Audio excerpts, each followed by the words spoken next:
flip this around or not? Okay. Cancel, get out of here. Okay. Hello everybody, it's Kelly Folsom here, and I am coming to you today with a special live demonstration on painting still life. So I'm going to be painting this beautiful green, emerald green vase and lemon for you.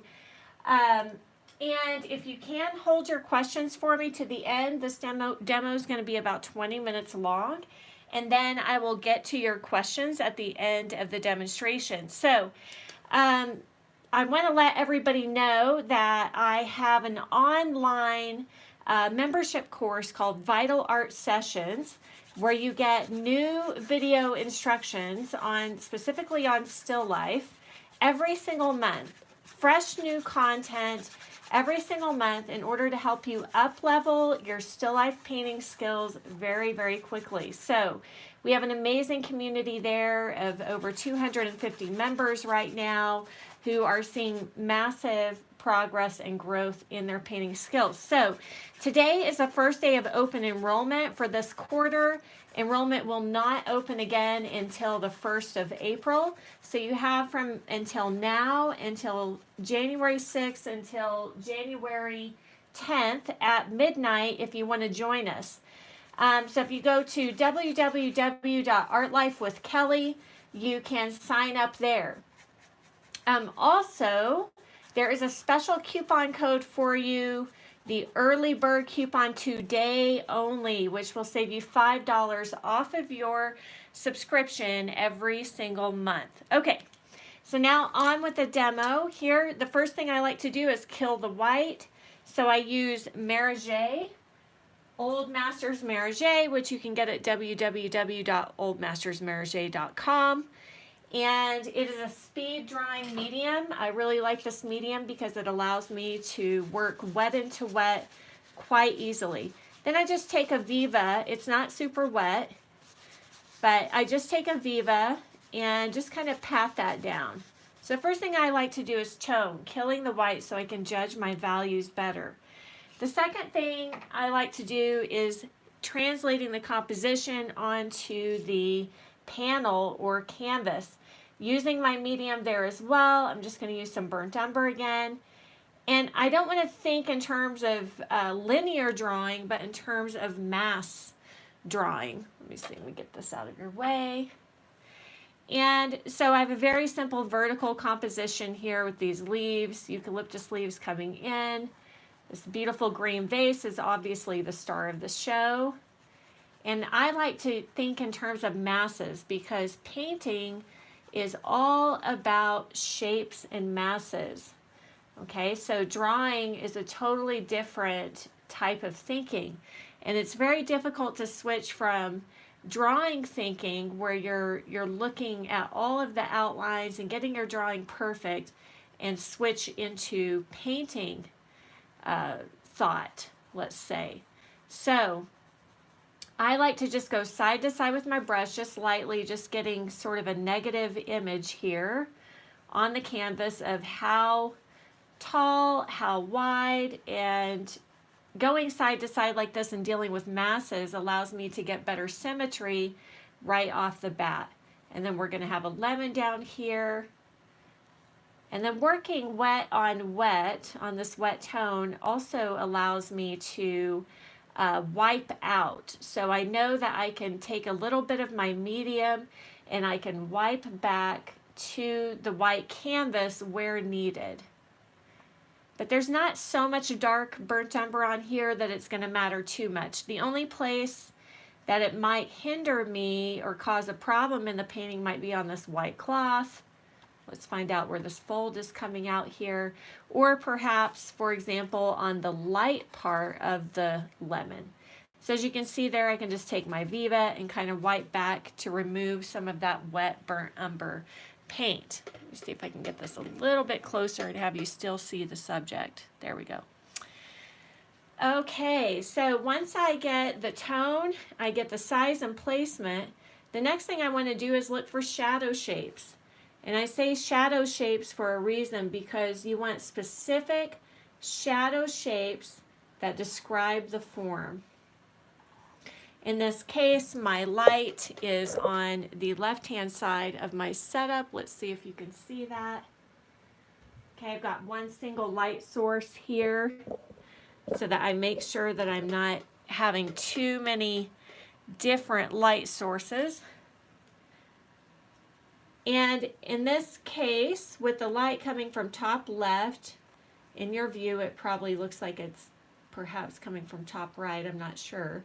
But it's coming from top left, and that means, and I've got it like slightly left and in front.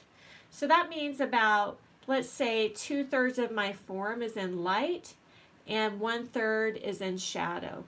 Any of the underplanes are going to have shadow because the light is above the objects. So I'm going to look for, let's say, underneath the top of the vase here, and then we're going to have a cast shadow coming off onto the neck of the vase, or the shoulders of the vase, because the neck is blocking light from that top plane of the vase. Okay, so I just want to use some burnt umber here just to get my values established and get some contrast in between light and shadow right away.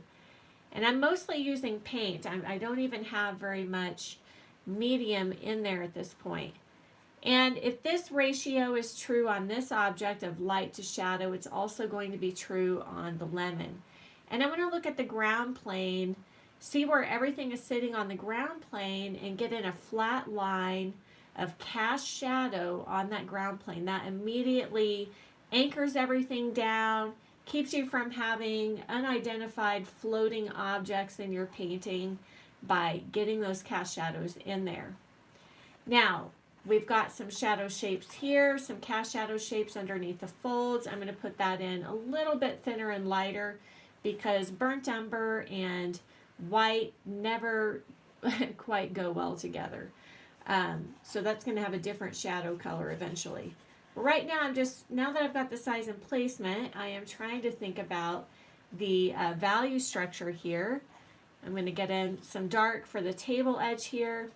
After I get all my shadow shapes in, then the next step that I like to do is background color. Okay, so I have chosen a red background to contrast this beautiful emerald green vase. Now, the red that's up there in real life is kind of a cool red, and I don't want that. I want more of a warmer red here. So I'm going to use some Cad Red Light. I have this beautiful transparent color called Avignon Orange. And then I'm going to use some Burnt Umber, which is my reddish brown, to get a little bit warmer red, because I would like to have a temperature contrast as well. So I've got a complementary color contrast from red to green, but I also want to do, since this green is so cool, I want to do more of like a warm red so that I also get warm versus cool contrast, and that's just going to help me achieve a little bit more drama and more depth in the picture. And so I'm going to add a little bit of this Chinese orange too. It's a little totally transparent. A little bit of white to lighten, because all these colors I'm using are dark in value and more transparent. So right now that's looking a little more in the red, so I'm going to add a little more of the Avignon orange, which is really just more of a red. The name is a little tricky. This comes from Mameri Puro colors, and it's just a really beautiful color mixture. So I'm going to put some of that up there and test it. And I think that's going to be good for the lit side, but I need a darker version of it for the shadow that's on the left of the vase. So I'm going to add more burnt umber, more of this Avignon orange, and perhaps even a little bit of black to get a shadow version of this color. And then I want to get enough of that in and solid enough. And even though I have some eucalyptus leaves in front, I'm going to paint what's behind first. And that's going to allow me, again, I can wipe out with my Viva paper towel. Maybe I'll pull a little bit of that shadow following through here. And I don't have to copy the exact angle of cast shadow that I see there, and I don't have to make it as obvious, perhaps, as what I see there. So then I want to go back to my light version of this color. Okay. And I'm going to add in some more white to this mixture, and I think some more of that Avignon orange. So right now we're dealing with background. So we've really got to set the stage for the light in the foreground. And that means you have to do all of the quiet stuff first. So all the shadows, all the background, we've got to get those in there first. I am using some of my medium in here a little bit. And it's okay if this isn't one exact mixed up color. You actually don't really want that. It looks a little too cut out and pasted on, you know. So I like to just add a little bit of whatever colors I'm using in my mixture here to keep adding to that pile. And it's okay if you destroy part of your drawing here or kind of paint over some of the edges perhaps, because the last thing we want to have happen is have a bunch of outlined looking objects. And what I find that happens a lot is that artists are afraid to lose their drawing. And again, that comes from thinking in drawing terms and not in painting terms. So, all right, so now that we've done all of the background stuff, we've done our tone, our size and our placement, you know, of our objects, our shadow shapes. And this isn't shadow color yet, it's just representative of a value and a shape for shadow. It's enough to get the painting going. And then we did background, right? So now we get to go to those gorgeous lights. And I like to start with the extremes first. And, you know, everything in our foreground here is pretty extreme and simple. What I mean by extreme, I maybe mean what is the most colorful, what is the lightest, you know, basically what is the easiest thing to figure out. So we could just start with white cloth, just by putting on some white. Just straight white, and I'm using a Cremnitz white. That's my preference because it dries quicker, and it's also just a beautiful translucent white. It's not as strong of a tinting strength as say titanium, so it doesn't kill the color as much. So if you go thinner like this, whatever color is underneath is going to show through a bit. Okay.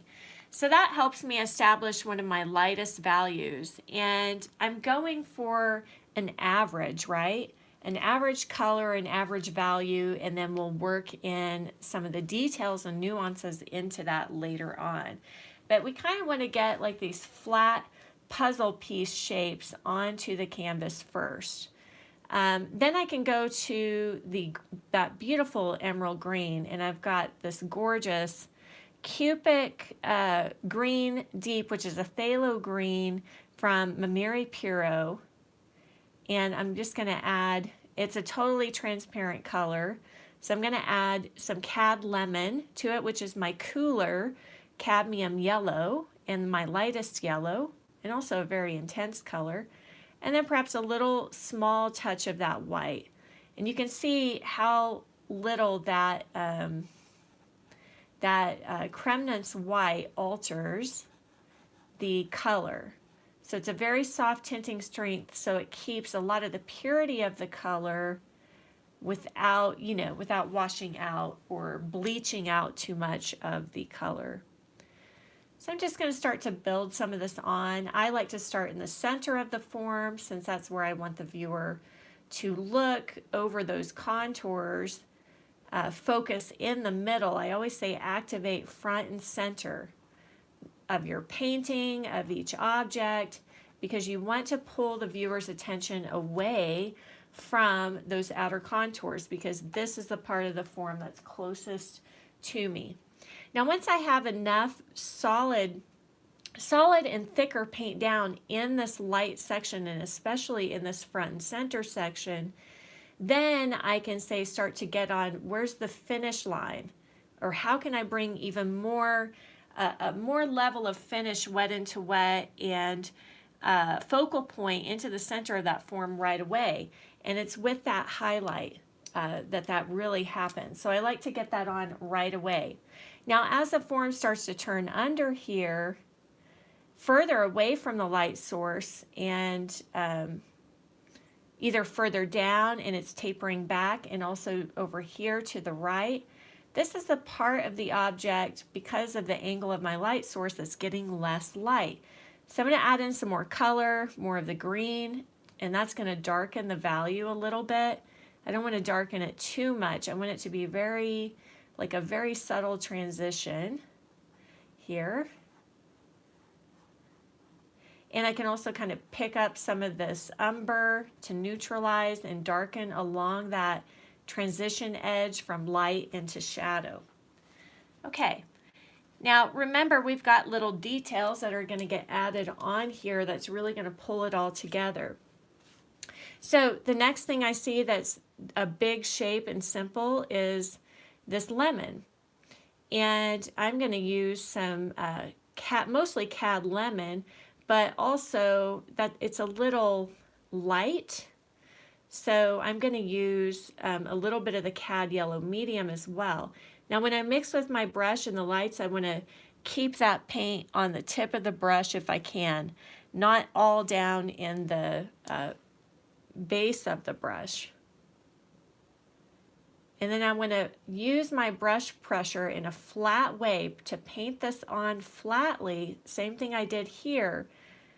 Okay, making my angle of the brush parallel to the surface. So not having my angle of the brush like this, pointing in, because that's just going to scrape off. So when I'm painting lights, I want my angle to be flatter, and then I can also start to get on a little bit of highlight and kind of gradate that light across the form a little bit. All right.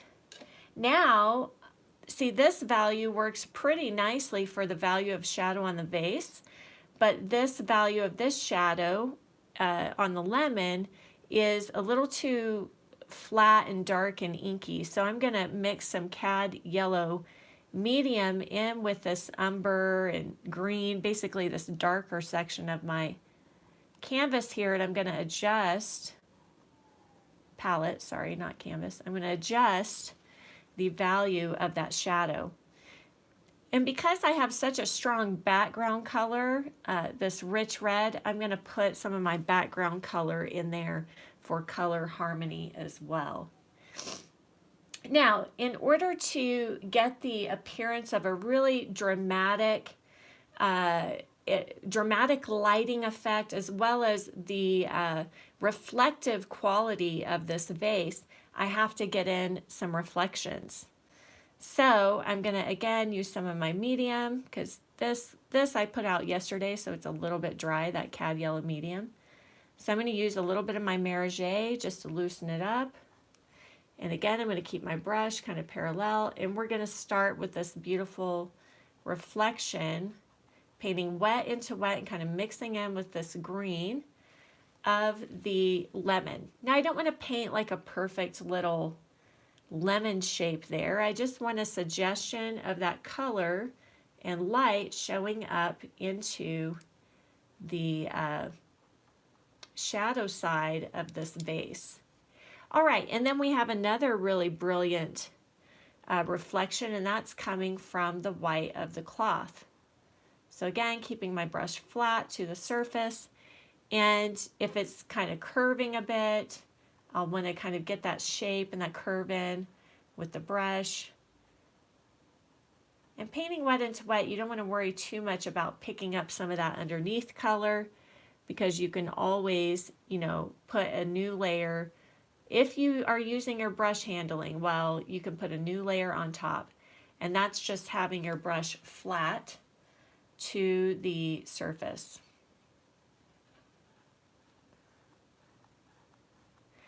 And if we need to, again, kind of increase the depth and maybe create a little more drama here by taking this a little bit darker next to this reflection, then that'll just make a bigger impact on the reflection there. All right, and if you have any questions, you can go ahead and type them in now, and I will be checking to see if there are any questions once I get this wrapped up, which is really close to being done. Now, I like to do my tabletop color. One area that often gets overlooked is light on the tabletop.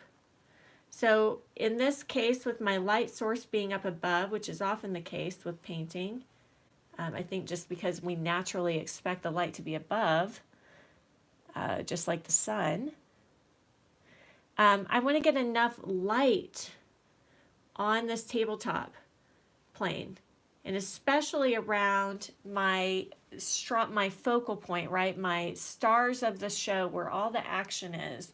I really want to get some brilliant light around there. And in fact, if I want to make this white cloth feel even more brilliant, I'll spill out a little more white right next to that lit edge here. And again, that's going to make that white cloth feel like it's so bright that it's just throwing this halation off into the atmosphere and into the surrounding objects. And you can see how far you can go, let's say, even in the reflection. So rather than just copying what you're seeing, we're trying to make an exciting painting here. So if I want that white cloth to really feel super brilliant and glowy, then I'm going to take, some more of this white and really kind of fill that underplane, especially right next to it, and then kind of let these lights connect and kind of bridge the gap there as well, instead of having a super dark. Okay, so going back to this vase, I want to get in some of this beautiful black that's on the neck. I'm just using Ivory black, some Naples yellow here, because it is black, but it's black and light. So it does have light hitting it on this left-hand side. So I want to make sure that I paint a dark that looks lit up, and that means it has to have a little bit of opacity and coolness to it. So Naples yellow is a great way to make your darks look more lit up. Now, one thing I want to kind of reinforce on this vase is just getting a cleaner starting edge here. You want that top left edge to be really lit up. And while I'm here, I can kind of reshape for my ellipse. Okay. But this starting edge, you want that to be kind of crisp and clean. We don't want hard edges all around all of our objects. And we also don't want soft edges everywhere either. So it's nice to have a combination of hard edges versus soft edges. And I like to use crisper edges. They look more colorful, they look more solid and lit up. And now I'm going to go to the opposite edge, which is the shadow side edge. I'm going to use some of that transparent phthalo green with some of my Avignon orange. Let's see if we can get this edge to show up a little bit stronger. And again, we don't necessarily want it to do that all over the form, all over the contour, but having some of it be found is good. And then this side is really light against the dark of the background.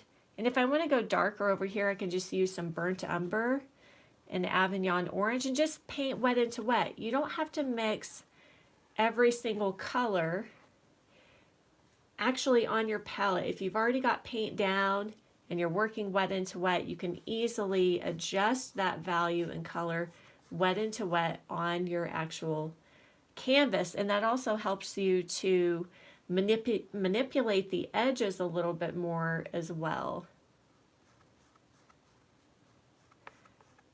That's why it's important not to get too hung up on am I mixing just the exact right value and color each step of the way, because we're making our best guesstimate, let's say, and then working from there. And then for this gold on the rim, I recommend using for gold burnt umber and some cad yellow, and I've already got cad yellow on my palette. As you can see here, I've got so many mixtures I can just mix into on the palette itself. And I can use my brush on the side to get a finer line with these hog hair filberts. And then I know that the light is climaxing more here in this section, so I can start to build up a little bit more light and highlight around in here. And again, that paint is just on the tip of my brush, or you can also use like the back end of a brush or a palette knife to get a finer point of light. And this is a pretty small canvas, so it's a 6x8 for sake of demonstration purposes for you. But that starts to get the shimmer of the gold rim there. Now, I see a little tiny bit of the back here cupping the light.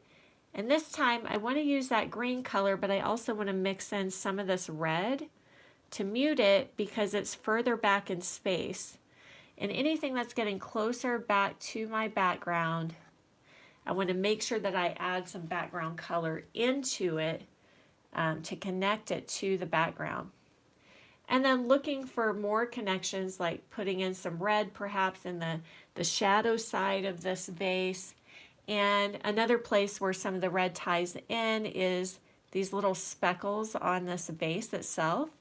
So I want a lighter version for that, and then there's some gold speckles. And again, I want to kind of concentrate more details around the top, front, center, the part of the form that's more in the light. Excuse me.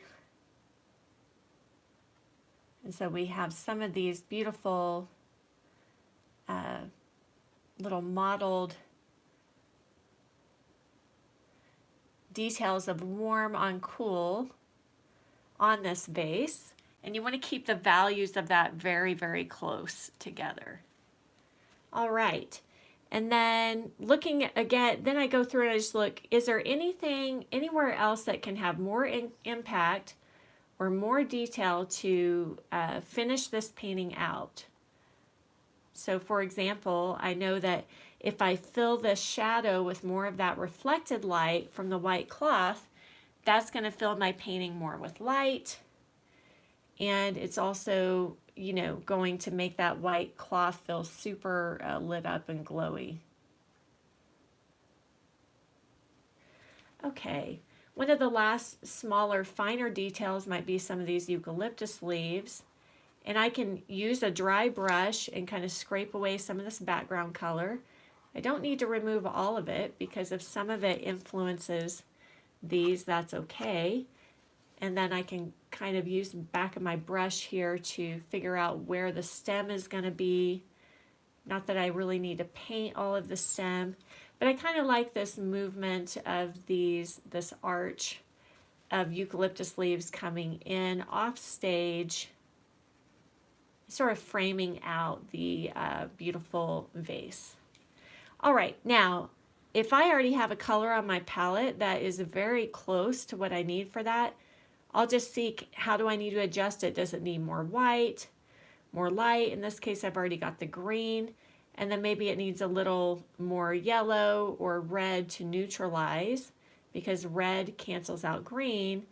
So I know that that's going to get me kind of a softer eucalyptus type color. And then if these are further back in space, and some of them are getting more light than others, so the ones that are getting more light, I'm going to paint those more with a pure color, the purer color, and then I'm going to look to paint some of the darker ones with some more red in the mix, so some burnt umber and some Avignon orange, maybe even some of this Chinese orange, to get sort of a darker, a slightly darker, more shadowy version for these eucalyptus leaves that are in the shadow. It's not a huge value change, but just slight enough that we get the effect that this is in shadow. And again, because I'm using the background color, the background red, it also ties all of these colors together in, with the background pushing them further back in space. And my brush again is flat to the canvas. Super important. Now you can kind of scrape up and then do your brush flat if you're trying to create a shape and then put the paint down. Okay. All right, so I'm going to check now and just see if there's any questions that I can answer for you before getting off of this live. So I missed a little bit of this cloth reflection. Let's just get some of that in right quick. Okay, obviously there could be more to be done here to finish this out, but this is the basic process that I use, and I hope that it's simple steps, and so I hope that these simple steps help you all to understand how to approach painting a still life wet into wet. Let me see if there's any. This is a Edge Pro box. Hi, Mary. You're so welcome. And I do not add any medium to the oil paints itself. I will post this after the live, but and I covered it in the beginning, but the medium I use is called Old Masters Maroger. I will post that in the description after sharing this live video. Let me see. And you can go to oldmastersmaroger.com to find that. Sorry, my finger's in the way. Okay. Thank you. All right. Hi, John. Good to see you. Thank you so much for the compliment about good at drawing. So I recommend everybody practice their drawing outside of painting. And then the more that you practice your drawing, not whenever you're painting, but when you're drawing with a pencil and paper, the better you're going to be at your drawing in your painting, because we don't want to start a painting by drawing.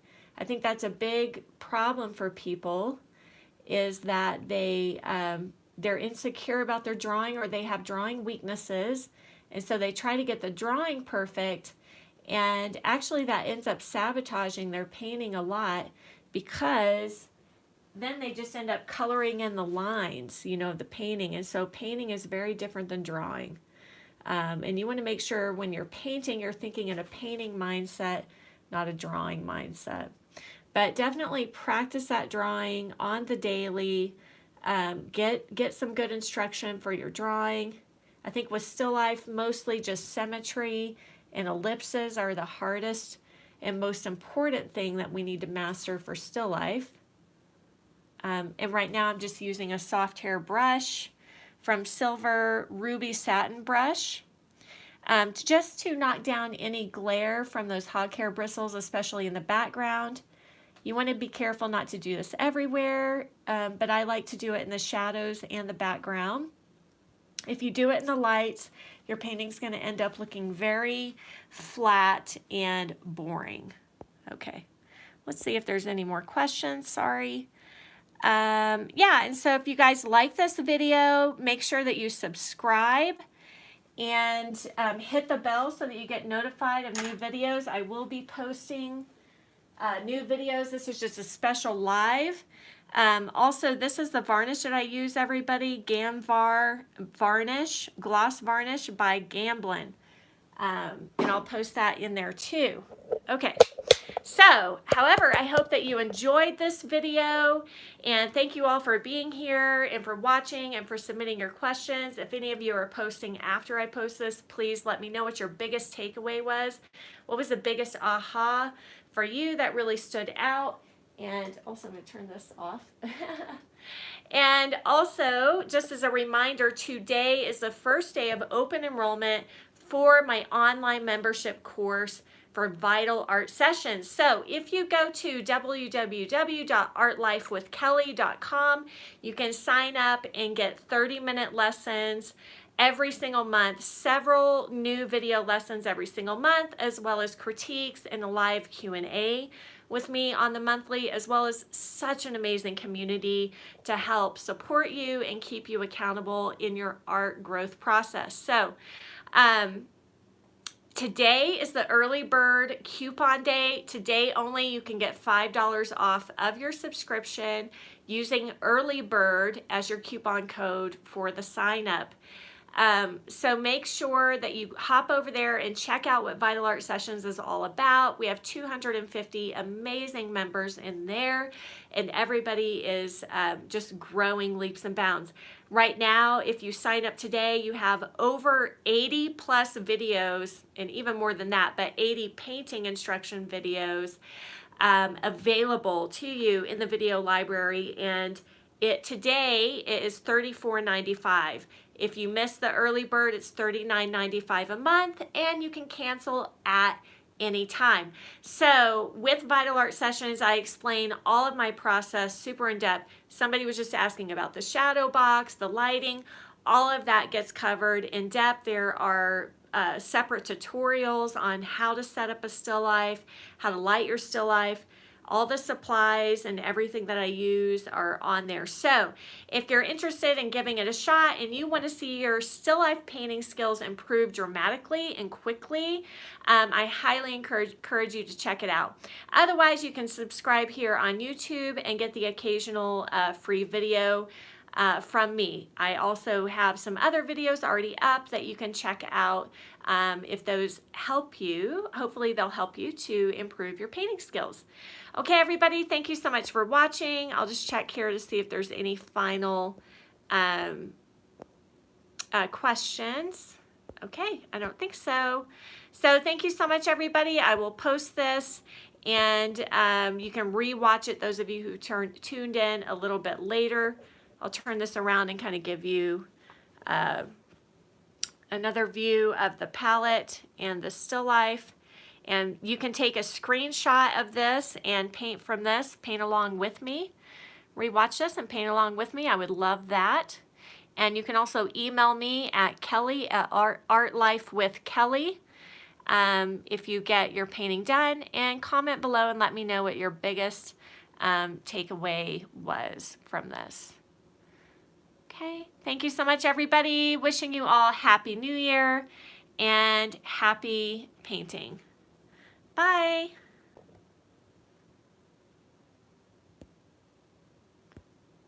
Oh, how do I end this?